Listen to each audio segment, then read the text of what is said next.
Good morning, everybody. If you could please take your seats. We have a jam-packed agenda, and it's really important that we keep to time so everyone has their opportunities to have their say and tell their story.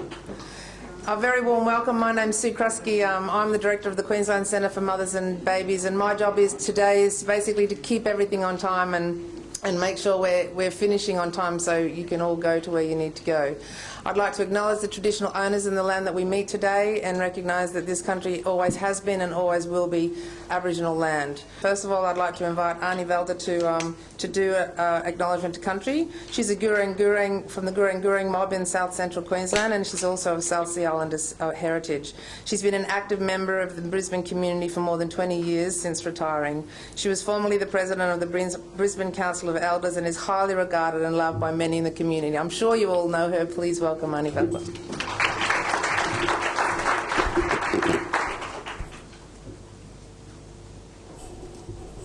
Wanyanga Galanyiri. To the Honourable Lawrence Springborg, Member of Parliament, and to all you women out there who work within the health centres, birthing and midwives, all that kind of stuff. And I'd like to also acknowledge a very special woman in my estimation, Gracelyn Smallwood, who just gave me a little wave.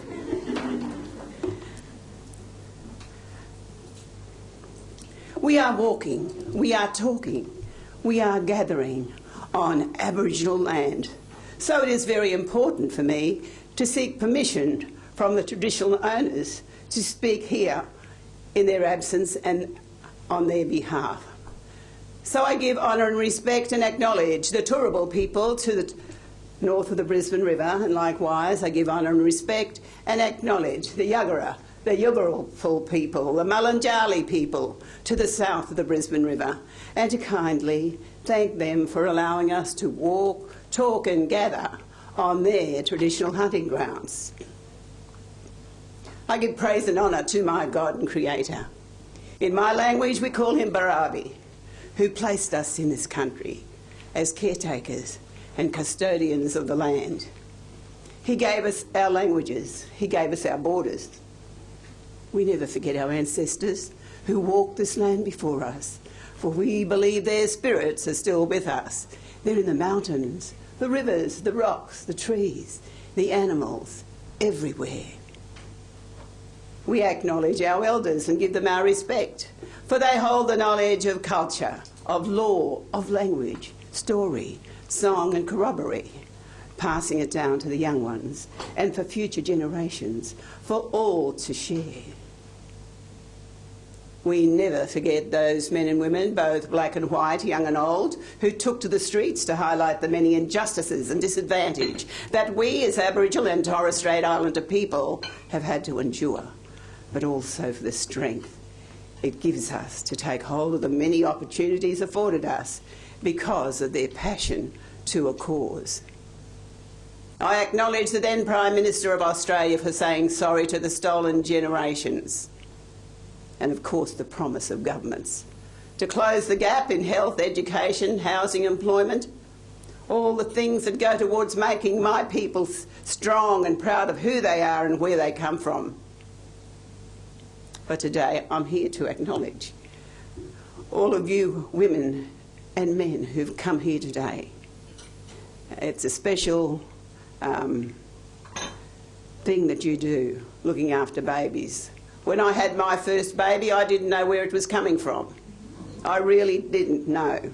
That's how ignorant we were in that day. Only 19 and very scatterbrained. But you know, things change.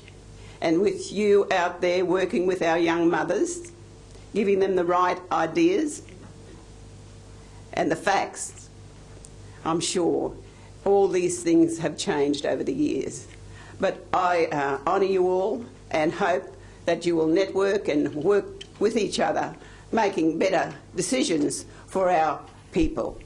Dharawayani Yanandi Owai. In my language I am going. Thank you very much and welcome on behalf of the traditional owners to this very special occasion. Thank you. And a great way to start the day, and I also pay acknowledgement to all the Aboriginal and Torres Strait Islander people in the room today, and pay my due respects. And as Arnie Valda said, this is about allowing Aboriginal and Torres Strait Islander people all over the country to know who they are and be proud of who they are, and have the support of the non-Indigenous population to walk beside them and behind them.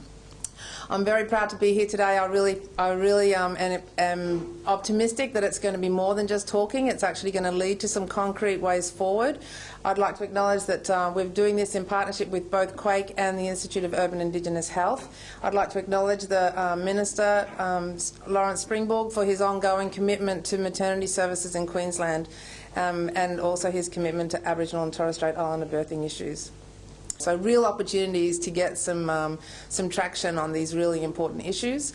Birthing affects every family. Everyone knows a mother is a sister of a mother or a daughter of a mother. I think that it touches the very souls, corners of every fabric of our society, and we need to make that experience to be the best it can be for every woman.